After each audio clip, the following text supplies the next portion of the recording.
You know, most people want to live forever. Most people are idiots. Which is one of the reasons I don't. I think you're wrong. How can you have too much life? There's too much to learn, to experience. 75 years is enough. Take my word for it.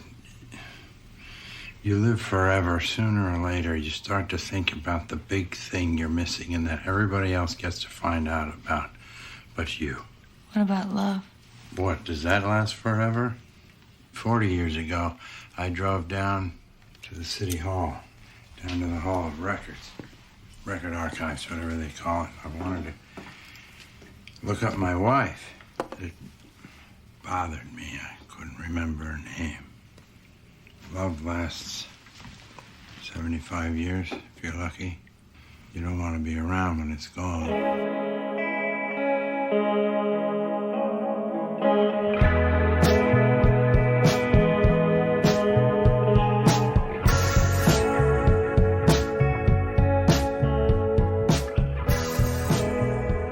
Hello and welcome to Most Unwanted, an X-Files podcast.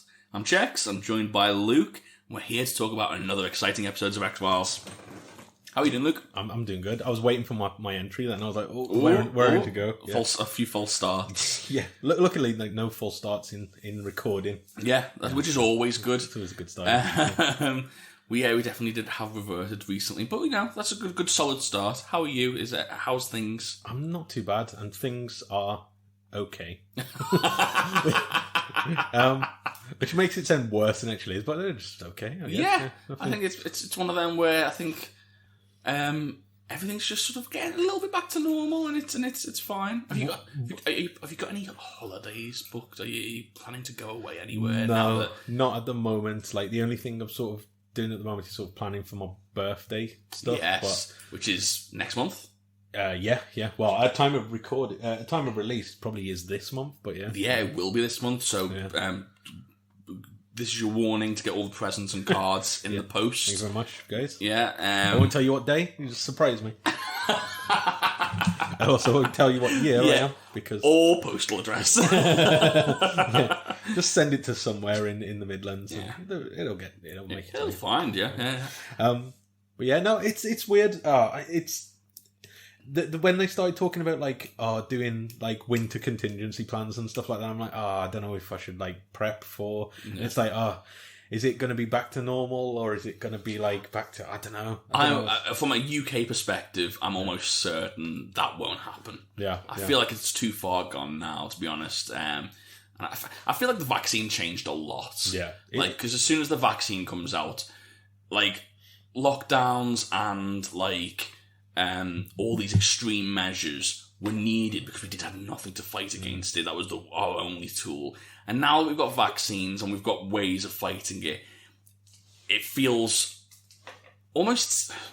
I don't want to say silly because I don't want to like make it out to be less than it is, but it almost feels like counterproductive. Do you know what I mean? Yeah. To harm ourselves when we are actively fighting it. Yeah. So. I mean, to be fair, the measure again, Corona chat. I know, yeah. But it's been 2 years. It's crazy. Yeah. But like the measures that they're putting in the UK don't seem too extreme. It's mainly like even if it goes to Plan B, it's basically just wear masks and work from home if you can. Yeah, that sort of stuff. So, yeah. So yeah, it's stuff like that. So again, it's not going to be like drastically changing, but yeah, still, it's one of those where it's like, do I want to do something if I've like got to wear masks everywhere and stuff like that? It kind of puts a dampener on it, I guess. Yeah. And I understand why they do it, but yeah, it definitely plays on your mind. Yeah, it's going to be interesting in like a year, 2-3 years time when we look back over this period and how it's viewed. Once again, I do think it's going to be spoken about as this. And don't get me wrong, I don't want to downplay it. It was horrific, and it is still super serious. You know what I mean, to this day. But the sacrifices that we've had to make in the grand scheme of things aren't really sacrifices. Do you know what I mean? Yeah, in personal sort of. Like lockdown, for example. Yeah. Of course, people have lost loved ones, and that's obviously horrific. But as a sort of as a world, as humanity, yes, there's maybe there's another lockdown, everyone's dreading it and whatnot. But in the grand scheme of things, I think we'll look back and go, look how awful it was and whatnot. But then reality is that it meant a lot of people just sat down watching telly for most of the day. Do you know what I mean? It's just thinking of it like that. But it is going to be interesting to sort of look back on it, and the fact that we've lived through it, it's bizarre, really, if you take a sort of step back. I always think of this and think of people who lived through World War II. And obviously we're like, whoa, they lived through World War II, but for them that's just my life, you know what I mean? Yeah, and there definitely would have been an aspect of not to sort of be like, oh, look at me, but I wonder if people in 20 years time, kids who are born in the next few years, look back in this and go, wow, you lived through the pandemic, and we're just like, yeah, I guess, I don't know. There will be, and it's I'm sure there was people, women in especially women who didn't go off to fight. I'm sure there was people during the war that was well, I mean, that day I sat and read a book. Yeah. You know what I mean? And I'm not saying that was every day, I'm sure, but there is those stories, and it's really fascinating to see what that sort of snapshot in time, how it is then in the moment, and then how it's viewed back upon. It's mad. It's one of those things where you realise that the world just keeps going. You know what I mean? No matter what happens, the world will still keep turning, and you know what I mean? It's I suppose it's sort of comforting to know that that something's still gonna. There's always gonna be, and people always say this about if you sort of lose a loved one and stuff like that you find it weird that everybody else is going on it's normal, and you what's going on, and it's again for everybody, everybody's had to sort of deal with this, and but everything still carries on, the world still keeps going, and it's weird. And imagine having to deal with that and then to keep going past your normal lifespan. That's what we're talking about this week on this week's X-Files episode.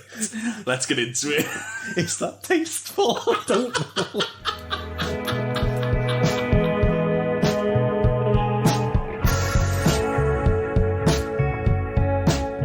So this week we are looking at Season 6, Episode 10 of the X-Files, entitled, I believe, Tithonus? Yeah. Should we go for Tithonus? Let's say Tithonus for now, yeah. Because I don't know exactly what it is, and we're just going off literally the title. They didn't say it in the episode, exactly. So we just have to go off that. I'm assuming you mentioned last episode that it's Greek. Yes. It's a Greek mythology character. Yes, I have production notes about that. Brilliant. We'll get to that. So I'm going to assume that it's about a Greek guy that can't die. Oh, well. We'll save it. Let's save it for the production notes. We'll save it, but I'm not going to say no. It was directed by Michael W. Watkins, written by Vince Gilligan, and originally aired on January 24th, 1999. Let's get straight into it. We're in New York City, and the start of the episode is a woman, I believe a postal worker of some sort in an office. Yeah. And she notices that she's being followed by a man who tends not to be threatening as such, but just sort of stands staring at her. Yeah. It is quite creepy, actually. It's quite a creepy image. And she'll walk around a corner and he'll follow her and just stare. And to get away from this guy, she ends up getting into an elevator packed full of people, to which he then gets on.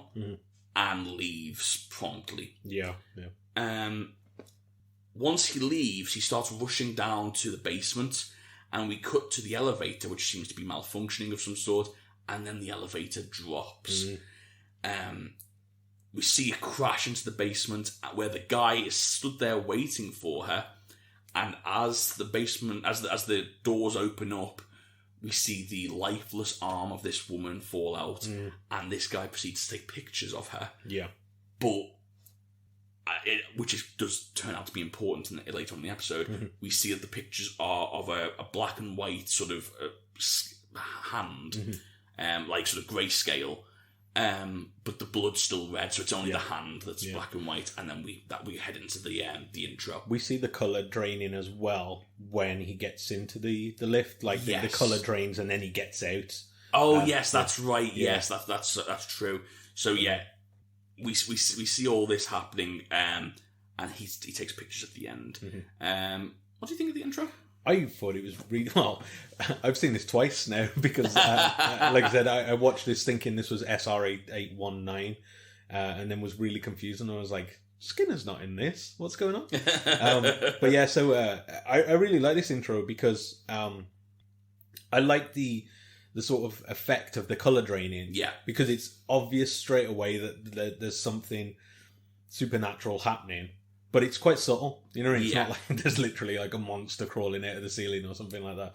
And it's like, ooh, what happened there? Then, to be fair, it's like it's quite obvious, I guess, if you know what I mean. Like it's fairly easy to pick up exactly what's happening fairly quickly. Yeah, well, you know what? I think they did a really good job of this. Mm-hmm.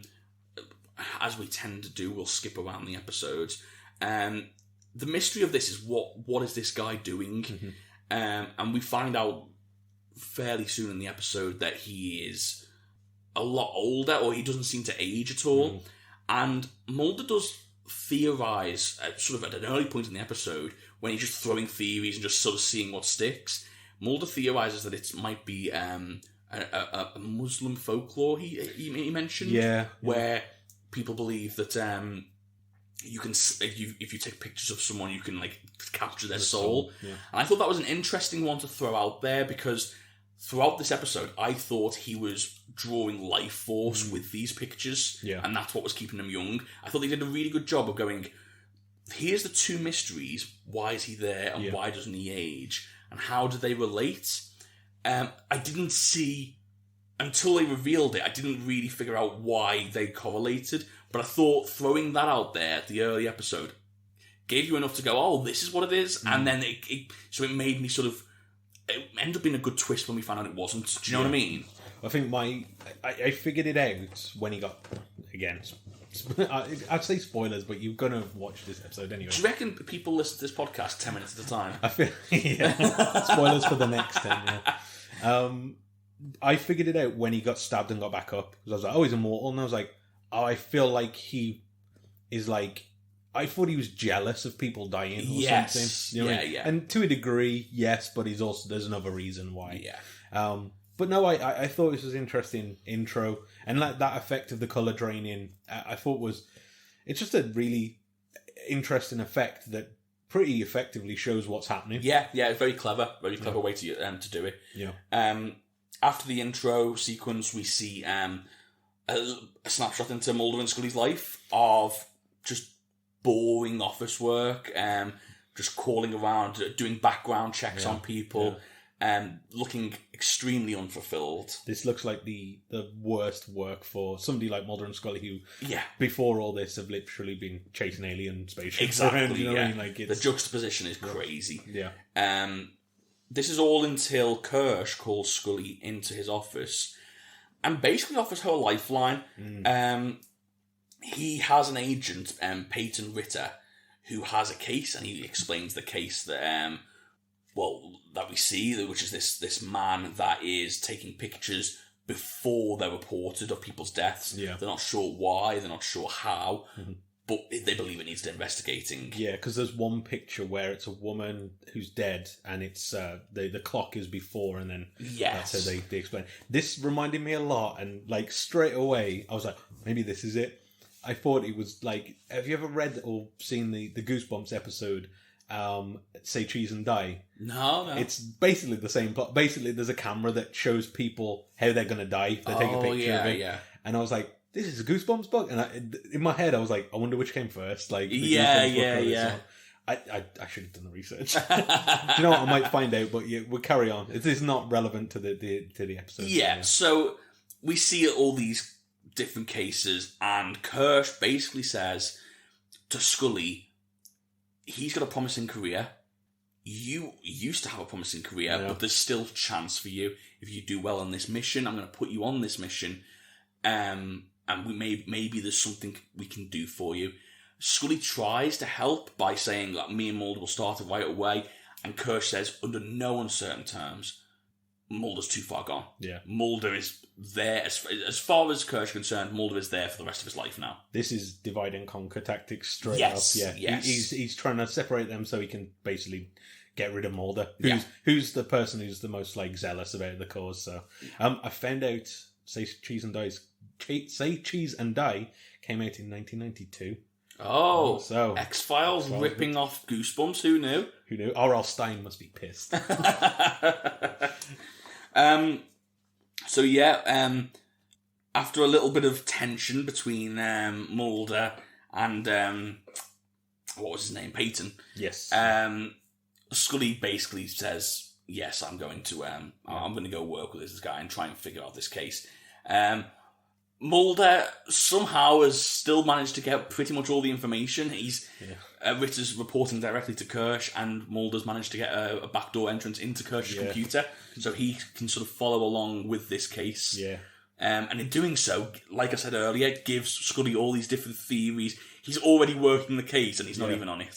I love this because he should be jealous that his partner's been separated from him. He's not. He's jealous that she's working in X-Files and he's not. It's brilliant because it really sums up Mulder's motivation that he's looking for the X-Files. There's also one point I was going to mention earlier. I got distracted by the R.L. Stein stuff.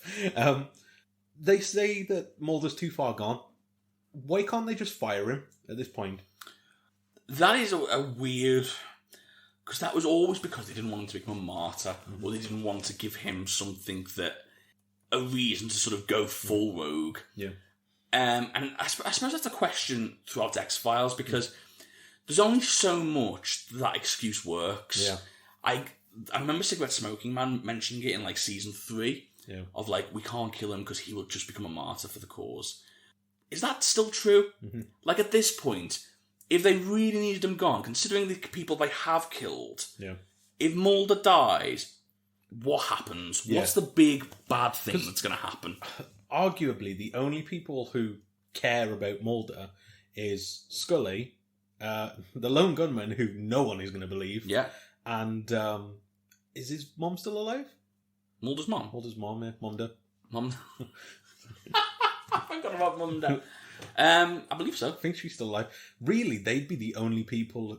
It sounds sad saying this, but the only people that he'd kill. And not only that, like, they kill people and make it look like accidents every day. All the time, yeah. Like, you're telling me they can't send Mulder and Scully on an assignment, like a botch assignment, and just get rid of them in the desert? Well, that's the thing. At this point, especially because he's now off the X-Files, if they fired him, they could say, "Oh, you did a crap background check or something like that." You know what I mean? There's tons of pencil marks on the ceiling, Mulder. Yeah. We've told you time and time again. You're spitting seeds all over the floor. There's pencil marks on the ceiling. You're putting your feet on the desk every day, for God's sake. There's plenty of reasons. Now, in all seriousness, it is like one of those where you just got to kind of like accept it and just get along with it, because it doesn't make sense. Like, I get the idea of, oh, he's a martyr for the cause, and but there is points in the last 6 seasons where everyone's discredited Mulder. Yeah. Kill him then. Yeah, that's the thing. At this point, like, I don't know. Again, we come back to it. I don't know. This sounds really, really harsh. I don't know who would care if he was like, that he died. Or if he was sacked. Yeah, who cares? I'm joking, of course. Yeah, I understand, obviously, he's the main character, so there's... Yeah. Plot-wise, it can't happen. But in reality, it's kind of like, I don't think he'd still be working for the FBI anymore. Or alive, maybe. I'm not sure. Yeah. They do mention it in this episode where, like, Scully's like, "Are you ready to quit yet?" And he's like, "No, that's what they'd want." Yeah. And it's like, really? I don't know. Is it? Yeah. I don't know. Yeah. Again, this isn't me niggling with it. It's more of just looking at it objectively, like, as if it was real. But, I mean, it's the X-Files. You can't look too much into that, I guess. Yeah, for sure. So yeah, I mean, there's a little bit of investigation that goes on here. I'll quickly sort of try and sum it up. It's not long before they find this guy that's taking the photos, and his name's Alfred Fellig. Mm-hmm. They find him because he's worked as a police photographer. He's actually taken the photos of the crime scene, which they already knew. Mm-hmm. And they went down to the police station, and there's an officer there that basically says, there's nothing interesting about him. We don't have any files on him, really. He's been our photographer as long as we know about him. Mm. And after a little bit more digging into the files to try and find his original records, they soon find that he seems to have been the same age since about the 50s from these files. Yeah. He doesn't seem to have aged over the last 60 years, or 50 years at this point. Yeah, exactly. And like I said, he looks exactly the same in every photo. So, yeah, I mean, this is where you can start to piecing together what's happening to a degree. But they do a really good job of sort of like telling the mystery fairly soon in this episode. Yeah. Like in this next scene, Felig is watching a murder happen. He's watching it and he's taking pictures of this murder from a fire escape. And when he goes down to take, the murderer runs off, he goes down to take pictures of it and he ends up getting jumped by this murderer who ends up stabbing him in the back and stealing his camera. And this is where we see him wake up, pull the knife out of his back like almost like it's nothing, throw it away and walk away. And so this is, like you said, this is where you sort of start to go, okay, this guy can't die. That's where we're coming from. That coupled with the fact that we know he's been alive at least since like the 20s. This is where we sort of start to figure it out a little bit. Scully and Ritter both start investigating this crime scene. They start to figure out like he was here as well. They find his fingerprints on the knife. Seems open and shut at this point. Very open and shut, yeah. They even find like a big pool of blood. They've got all the evidence that they need, all the forensic evidence as well. So it's not long before they get him in to question him. And Scully kind of realises he's keeping his mouth shut. He's just saying he was there. He gives some sort of weird story about how he picked up the knife because he saw it and then just dropped it. But it's not long before Scully realises that he's actually quite in pain and asks to see the wounds and finds them. Bear in mind, this is like a day after, almost healed up. It's obvious that he's been stabbed, but it's started to sort of seal up, So she sends them to the hospital. All the way through this episode, Mulder and Scully are still in constant contact. Mulder, with all of his information, he knows more about this case than Scully does at this point. He's going back into like how far Felig's been alive and like little pseudonyms he's gone under. And he also comments on, well, those stab wounds healed up very quickly. He's full in on the X-Files. Like you said, he's full in on the X-Files side of things. And I think he's the one that sort of tips Scully to going, well, let's not treat this as a normal case. I did quite like this sort of dynamic, though, of sort of Scully working the case and essentially it being her episode, but we have Mulder still involved, but kind of passive, if you know what I mean. Yes. Like, he's sort of offering advice and stuff like that, but really he can't help her when it comes to the finale and whatnot. I did also love this Ritter character starts to show himself as to his true colours, where basically he just wants to pin this murder on this guy straight away. He's like, well, why are we investigating anymore? We've got enough evidence to. He basically implies we've got enough evidence to pin it on this guy. Not we've got enough evidence to say that he's done it, but we can get it done, basically. Yeah, this guy is the anti-Mulder. Yes. This guy's the big shot that is going places and that cares about numbers and cares about his career and knows that a quick resolution on this case is going to look good for him. Mulder would spend 2 years researching this if it meant finding the truth. Regardless of how bad it made him look at The Office. Do you know what I mean? So it's very interesting to see this. And you've got Scully, who, regardless of... We know she's aligned with Mulder. We know that she's going to side with Mulder no matter what. But it is fundamentally a part of her personality that she cares about her career. She cares about how she looks. She cares about progressing. And so it's interesting to put Scully in the middle of these two. Where this is the life, potentially before Mulder, that she would have gone for. I don't think she would have ever tried to pin the murder on somebody. No. But she certainly would have gone down the road of like trying to elevate her career. Do you know what I mean? Yeah, it definitely shows the sort of integrity and the lack of integrity of like the great way of putting it. Between these two different agents anyway. Scully and Ritter start have a stakeout on Felig's apartment, and Scully ends up staying and watching over more, and realizes that Felig's there taking pictures of her, and completely unfazed by this, she goes straight to the door, knocks on the door, and starts directly asking Felig these questions. But again, using, rather than the trying to find reasons why he murdered these people, finding out, well, if you didn't murder them, then tell me what is going on so that I can help you. And that completely changes the way Felig approaches this, because Felig's like, okay, well, you're not trying to get me. Yeah. Let me show you. Come for a ride with me and I'll show you.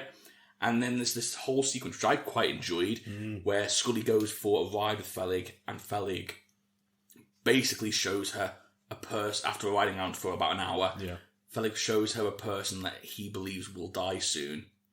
Scully doesn't believe it, but then a man approaches, they get into a bit of a scuffle. Scully, against her own better judgment, who doesn't believe that no one's going to die, she still tries to stop it, just in case. Yeah.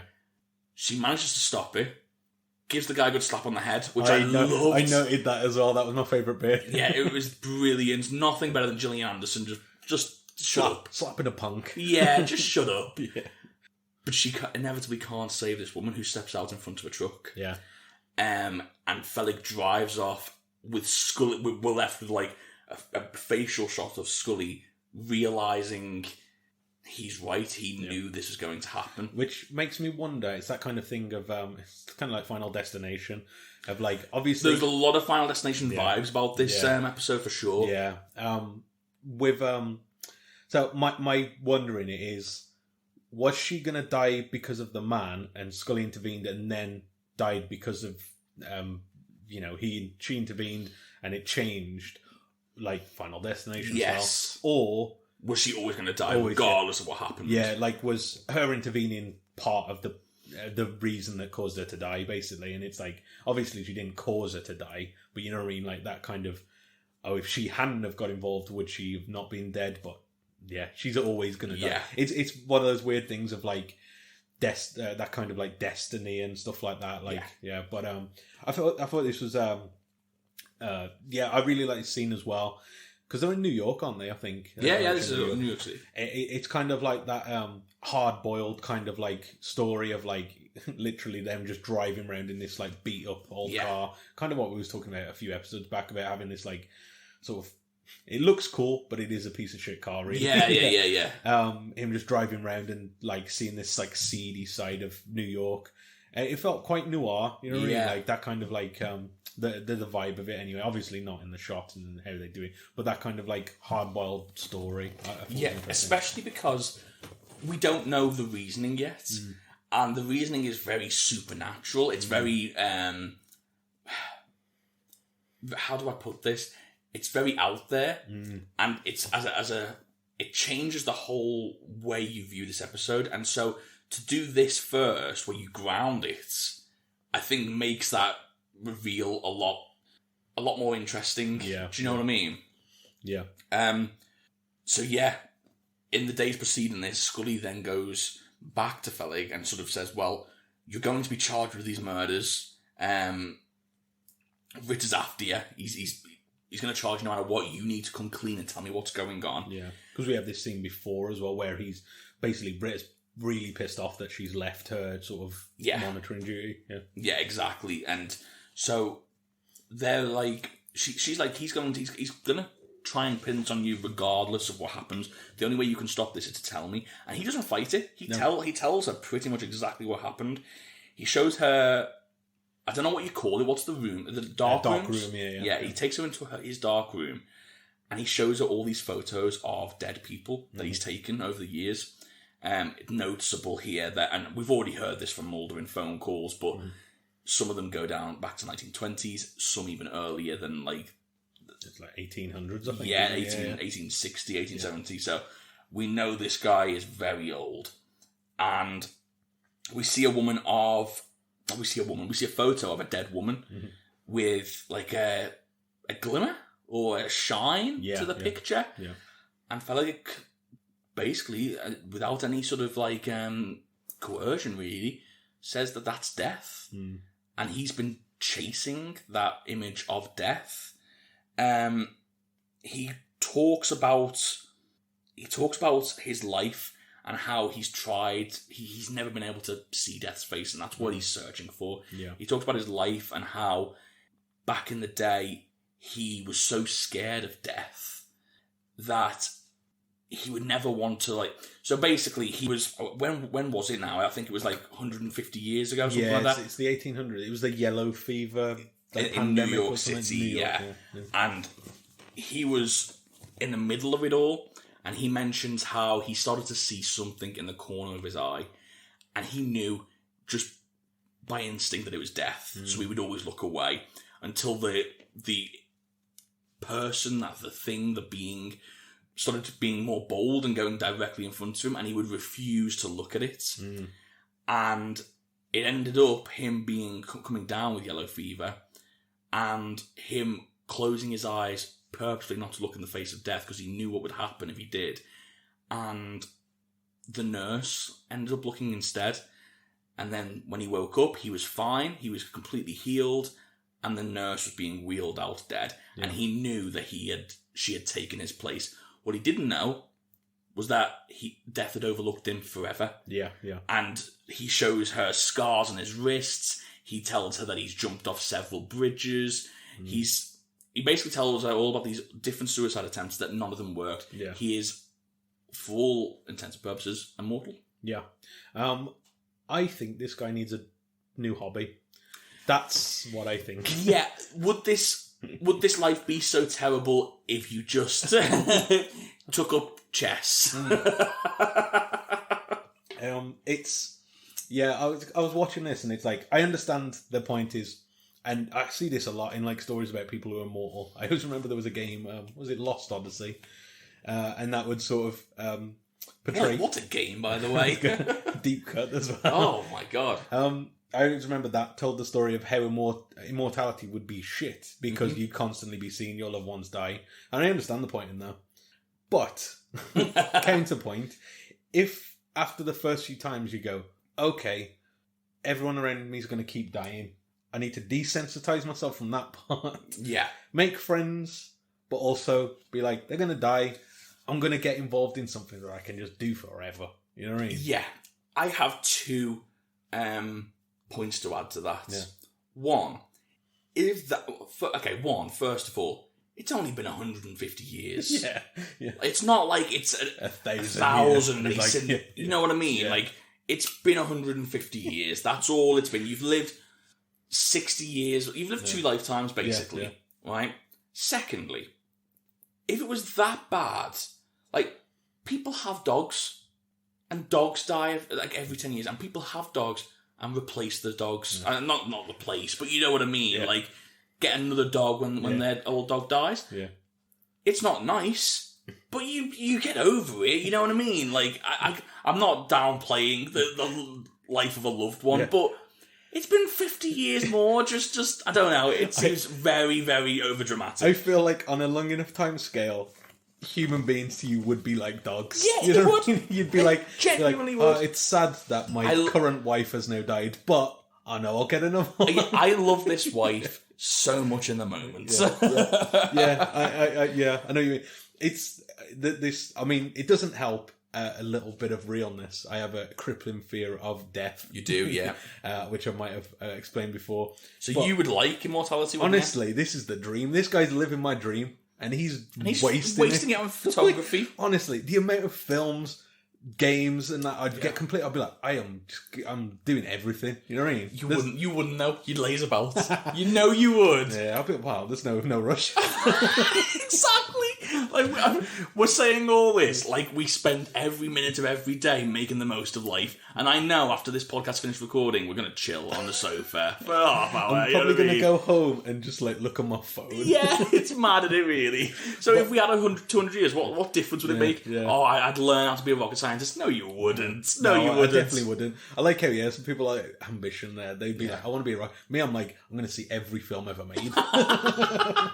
Could make a film, you know. So. But you could do that now. I mean, you've got enough time. No, I've seen the iPhone advert. They say you can make a film on anything. Anyone's a filmmaker now. Oh, well, yeah, unless you're really rubbish. But this guy doesn't like this life. No. In fact, he has spent... This is the thing. This is what doesn't make any sense. Yeah. I've only just thought about this now. Right, this is the 90s, right? Yeah. He's been a police photographer since the 20s. Yeah. He's got pictures from when he's searching from death. And one of them is literally 1926, something like that. It's like a flapper girl. Yeah. And so he was born 150 years ago, so that would have been 1850, roughly. Yeah. So he'd have been 70 when he was searching for death. So that's like... But how old is he when he caught yellow fever? Because I'm assuming he stays the same age. Yeah, I'm assuming that's... 50 maybe? Yeah.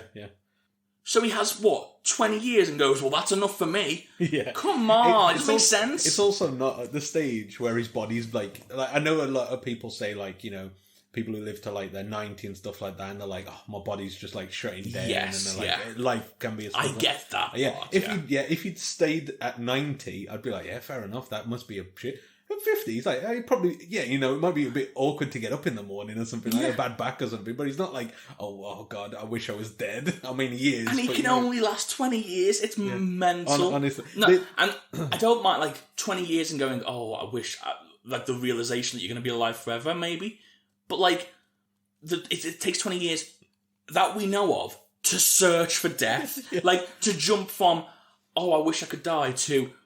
give me death now. I want to stare into the face of death. I mean, like I said, I like what the episode did. I'm rating on it because it's easy. I still like this episode. It's just it is. I like what the episode did, but I strongly disagree with this guy's point of view.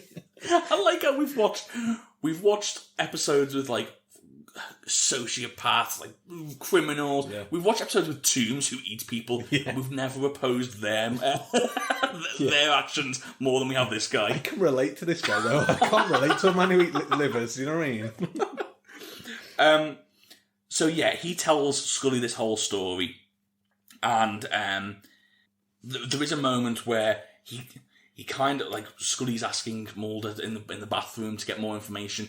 This scene seemed a little bit pointless, to be honest, because he's overhears this, and then as he sort of comes back in, he takes her phone. There was no reason for him to take the phone.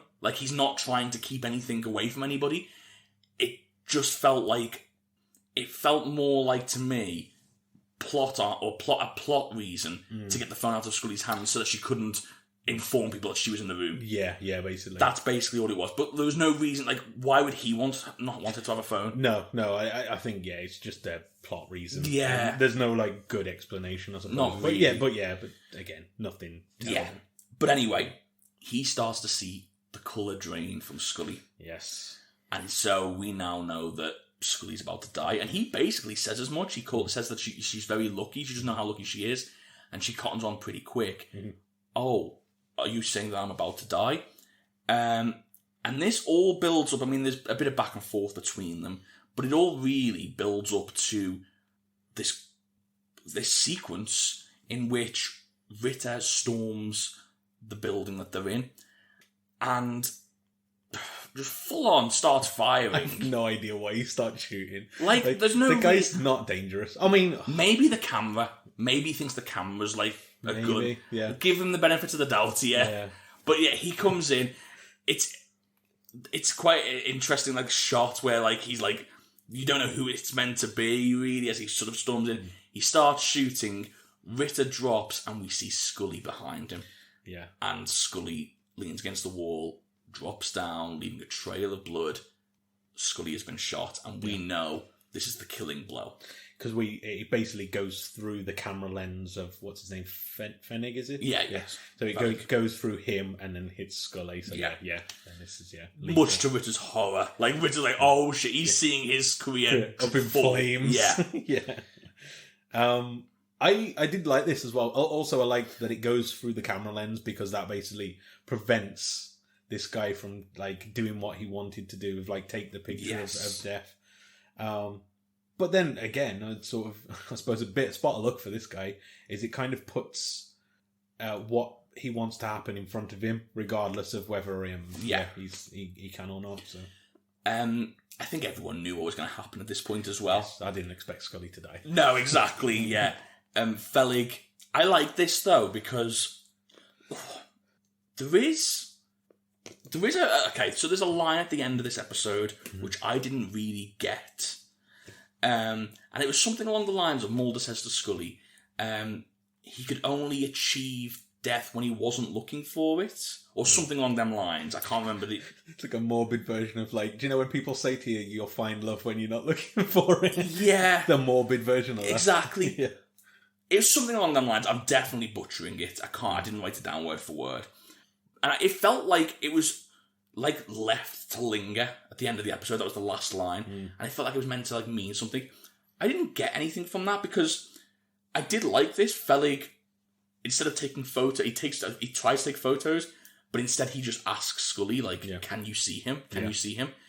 Close your eyes." Mm-hmm. But he's still searching for it. He still wants what he gets. But I suppose maybe he's being less passive and he's trying to sort of... I guess it's on his doorstep. Like, he's not gone looking for it. It's come to him. Possibly. Yeah, I like that. But he sort of tells Scully to close her eyes, and she does. She manages. She doesn't really comprehend what he's saying, but she does. And we see by the look on his face, we never see death. I love that they didn't show it. It works. It definitely works for that. But we see the big smile on his face just before he passes away. Yeah. And we know, because he's taken Scully's place, that Scully's going to be okay. Yeah. I like this bit as well, though, because he's just like, "Oh, just close your eyes," and I'm going to try that one. On my deathbed, let's say I'm going before you, and you'll be like, I don't know, everybody's around my bed. Stay awake, Luke. Stay awake. I'll be like, I'll look at somebody. I'm going to end up killing some poor innocent bugger. I'm not going to be there. Good point. Do you want to go in the ambulance with them? Hell no. Let him look in the face. If you see me with my eyes closed on my deathbed, just close your eyes as well. Yeah, keep your eyes closed. It's like the basilisk in Harry Potter. And just before we go on to the last scene, beautiful shot of him holding Scully's hand, and the grey leaving Scully and entering him. So it confirms she's not going to die. But it's just beautifully shot. Like you said, it's a really great shot with the sort of using the colour to your advantage. It's because it doesn't have to explain what's happening. You can just understand from visually, and I love that about like when there's like good visual storytelling like that, where like in this case an effect could like conveys exactly what's happening. For sure. And then we get the last scene, which is basically Mulder coming to visit Scully in the hospital, who is up and about. Mm-hmm. She's fine. He does have a little bit of a confrontation with Ritter. I wonder whether Ritter's going to make an appearance again. I don't know, actually. Yeah, he's not sort of written out. But for those at home, he just slightly nudged his glasses for effect. Sounded like an anime villain or something like that. But yeah, no, I don't think they've written him out. But I don't know. It kind of feels like too small of a part to play. But then again, he's like in Kersh's good books, so maybe... if he is anymore. Well, yeah, maybe not. He's caused a bit of a commotion. He didn't find anybody responsible. He killed the prime suspect and his partner, almost. We've got to get into this. Yes. So they go hard on this, right? So I can only assume this is a story from this point forward.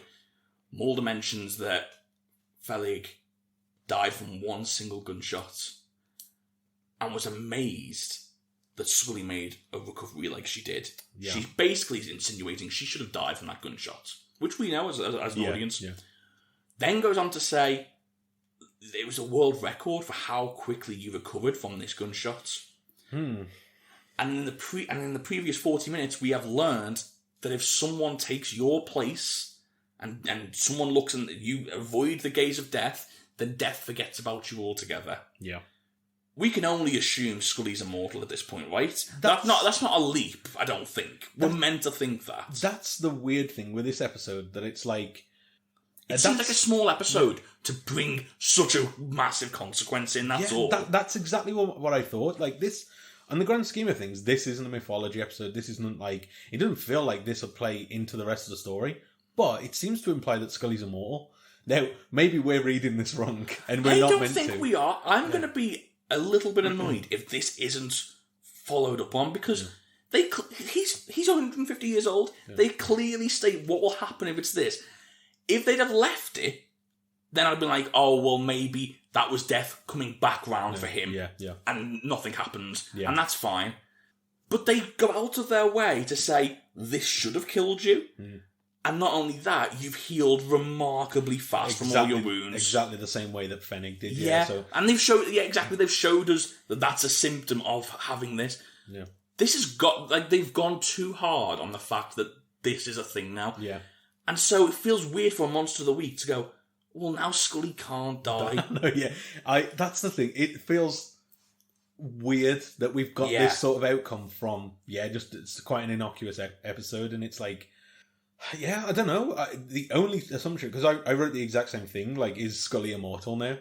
And that's the only takeaway I've got from this episode, and it's like, I don't know, like, it feels silly that would not silly, not like I'm having to go with the plot, but it just feels like, how has that come about? You know what I mean? Like, drop it like this. Yeah. If it was like a mythology episode, and I don't know, she'd had some super black oil or something like that, that had now made her immortal because it makes sense because it's leading to. Oh, she's got new alien DNA that just keeps replicating, so she can never die. I'm like, okay, I completely I can believe that, and there's a reason to write it out. This is very supernatural. You know what I mean? Like, it's not explainable in like the mythology. This is literally, she's escaped death, the concept of death, and it's like, that's quite like spiritual. I mean, it's quite fitting with her character, I suppose, but it is quite spiritual. I don't have a problem with this storyline at all. No. I doubt they're going to follow through with it, That's which is my problem. Yeah, my worry is that they'll just be like, oh, I mean, technically,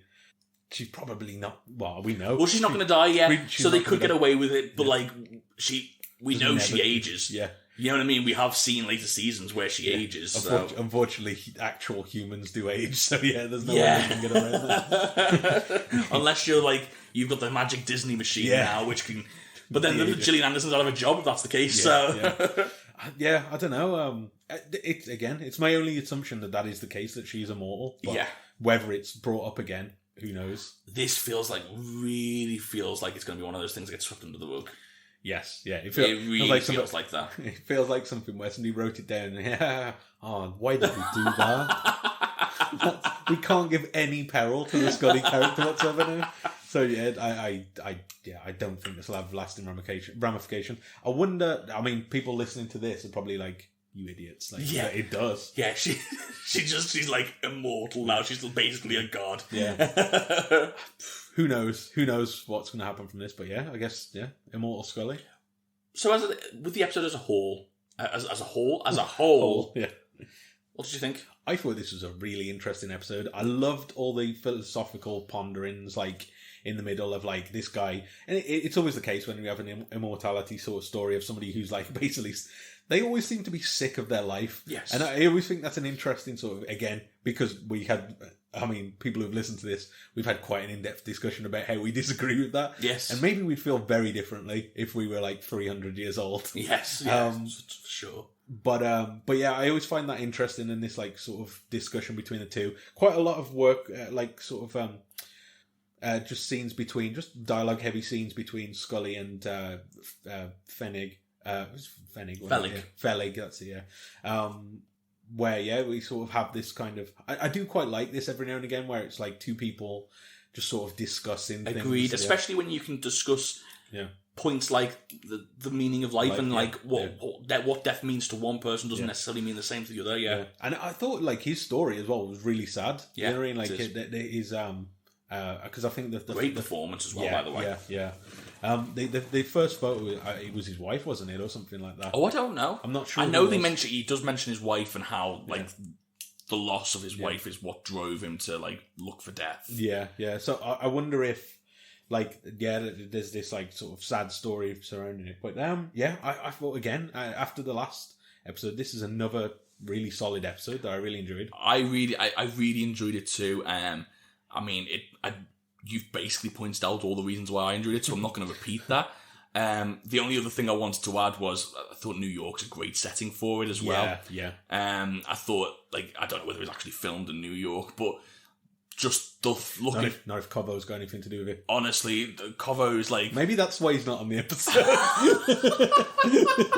An episode in New York? No, thank you. Wait, I'll stay here. I thought it just really added to the story. Really good.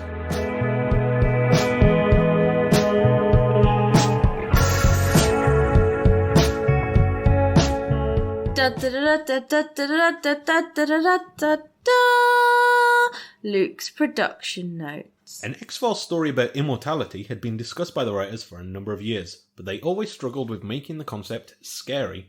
Frank Spotnitz, the show's executive producer, claimed that the breakthrough came when they began contemplating the idea of an immortal photographer trying to catch death so that he could die.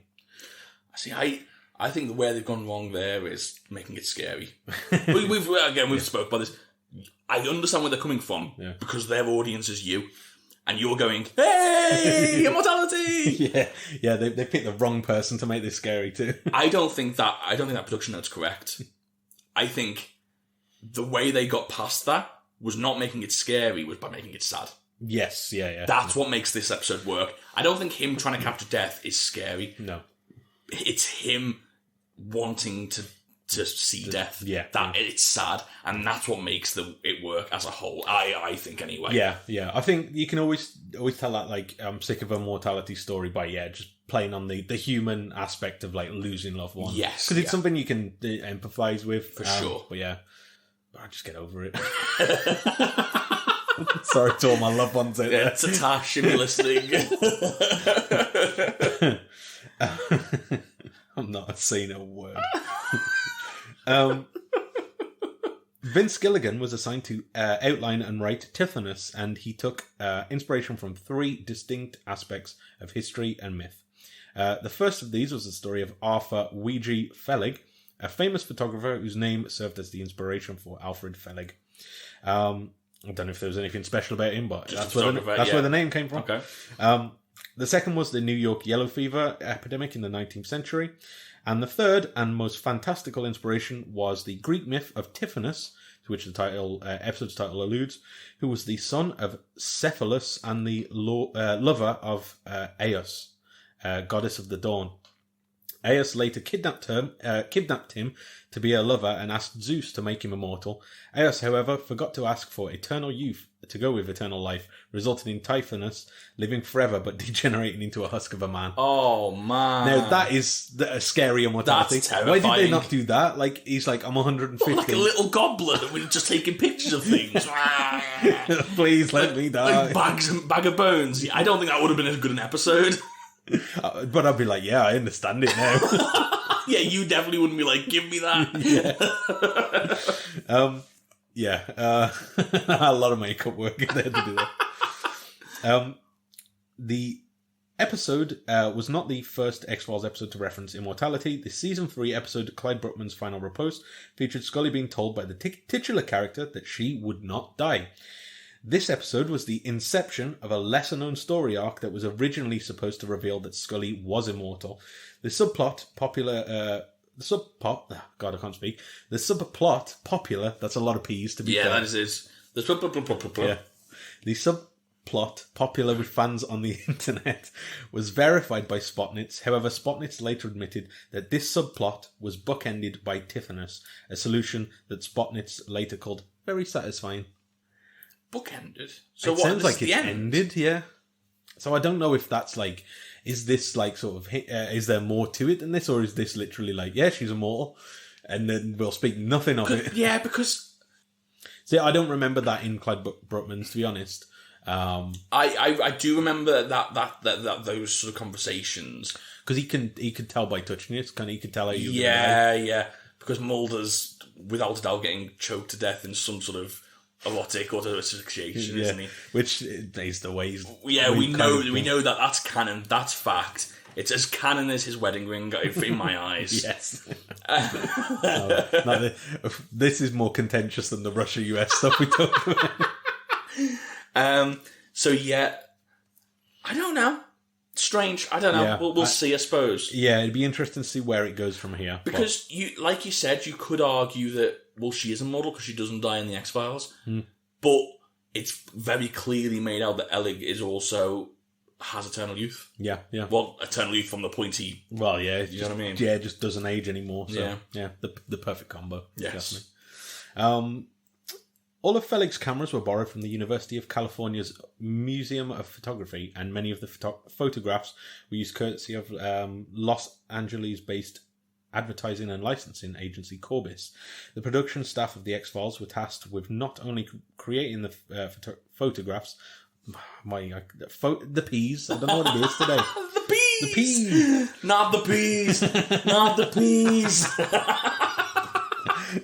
If anybody ever wants to make some artwork, my Lucas face as the Wicker Man with where peas are attacking him. God, that sounds horrifying. The production staff were tasked with not only creating the photographs that Felig takes, but also with ensuring that each looked as if it belonged to the discrete time period. Tom Day, the episode's property master, there's a lot of P's, researched popular government. It sounds like you're just talking riddles now. The more you're thinking about it, the worse it's getting. I know, yeah. We had this recently. Like, we were looking for a new car, and one of the cars we saw was a Fiat 500. Obviously, you're not looking for it. Yeah. But we tried it. Weren't really for us. And literally, ever since that day, we see Fiat 500s everywhere. Yeah, and it's like, everyone suddenly bought this car, and it's like, no, it's always been there, but it's because it's like something you've done recently. Yeah, it's in your mind. Yeah. But anyway, the peas are everywhere. Tom Day, the episode, Pompey. It's like that. What's that? Phone jacker thing where he keeps saying B in front of everything. Tom Day, the episode's property master, researched popular government typefaces and printing technologies to make the pictures. We need to just knock this on the head. As historically accurate as possible. No production notes this week, guys. There's only one more, so let's just finish it. What a disaster. The episodes featured several special effects. The stab wounds that were on Felig's back were constructed in precisely... Oh, this is a disaster. Precisely graduated sizes to show Felig's healing powers. The faux wounds were then applied to Lewis's back to make up... Sorry, I can't stop now. Every PRC, it's giving me a hard time. Oh, the faux wounds were then applied to Lewis's back by makeup department head Sherry Montesanto McAuliffe. Reportedly, the effects that caused the most headaches was turning select figures in photos black and white. The visual effects producer, Bill Miller, noted that the process was very similar to the one used to wreck all those old movies by colorizing them. In fact, it's basically the same, only in reverse. The painstaking process involved outlining what needed to be decolorized. A computer program then completed the job. Miller had previously used the technique on the NBC series Nightmare Cafe, as well as the 1998 movie Pleasantville. I think it was worth it, because I think that was a really good part of the episode. Yes, I thought you meant like of this, then me reading all the P's. Oh, no, the production notes was definitely not worth it. that was an unmitigated train wreck. Without a doubt, a disaster, and more, It was a painful process to perpetrate. That's what it was. Good X-Files. It stinks.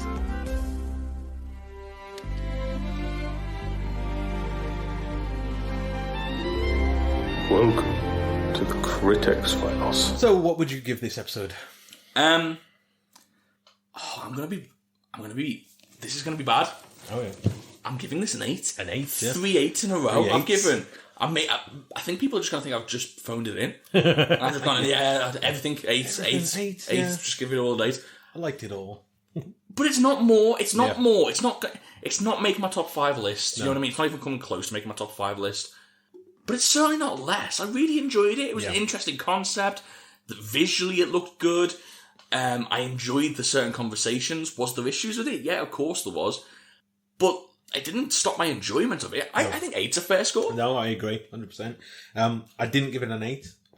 Just below 7.5. Okay, I think that's fair. I didn't enjoy it as much as the episode before it, but I did still enjoy it quite a lot. So, again, it's sort of that...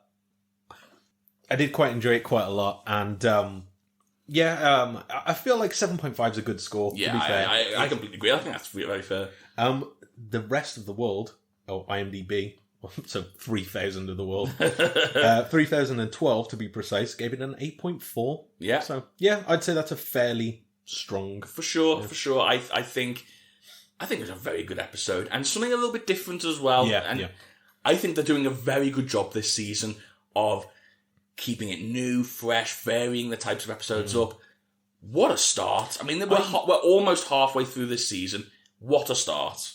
It's crazy, really, because we're like, this is episode 10, and I don't think I've seen anything that I've gone, I hated that, you know what I mean? Like, not really. Compared to what we were expecting anyway, like, and maybe that's helped it, because that's sort of, again, it's this kind of thing of where I've downplayed it, yeah, so maybe I'm enjoying it more, but who knows. That's everything from this week. Next week, we're looking at an episode called Two Fathers, so that should be interesting. I wonder if that's spoiling some plot. That feels like Mulder territory. Yeah. We shall see what that entails. But that's it for this week. Any final notes before we leave? No, I just want to thank everyone for tuning in. Please get in touch. We do. We're thinking about putting a mailbag episode out in the next few weeks or so. So do get in touch, and we'll try and sort of read a few of them out. And also, if you have any questions, that's always interesting. Like, especially for mailbag episodes, like, questions would be good, but don't feel like you have to, obviously. No, but yeah, just get in touch with us on Twitter or something like that, and we'll see what we can do. We can try and put an episode together, but we do read everything that you send us. And I'd also like to give thanks to Luke for once again taking over my closing duties without knowing that he's doing it. This is my episode.